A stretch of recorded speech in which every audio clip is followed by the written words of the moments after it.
तहसील police ठाण्यात रात्रीच्या वेळी 2 व्यक्ती तक्रार नोंदवायला गेले होते। या दरम्यान पोलीस तक्रार नोंदवत असताना त्यातील एका व्यक्तीने पोलिसांच्या समोरील कागद हिसकावून घेतला।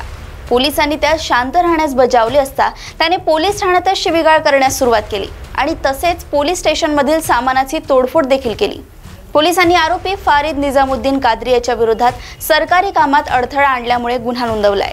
जून 2024 रोजी रात्री 12 वाजताच्या सुमारास एक तक्रारदार नामे जफर अधिक हैदरी हे पोलीस स्टेशनला तक्रार देण्यासाठी आले होते।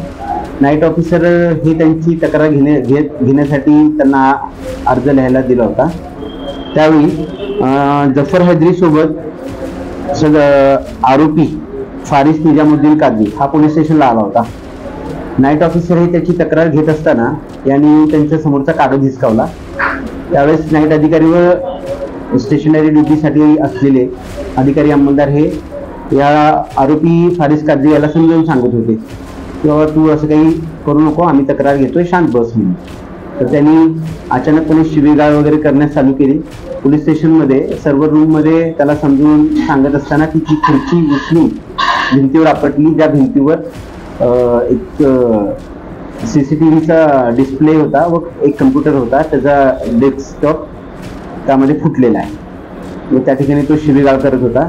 त्यामुळे आरोपी फारिद निजामुद्दीन कादरी याच्या विरुद्ध IPC 353 सरकारी कामाचा अडथळा आणला, तसेच पब्लिक प्रॉपर्टी डॅमेज ऍक्ट कलम 3 प्रमाणे गुन्हा नोंद करण्यात आला आहे।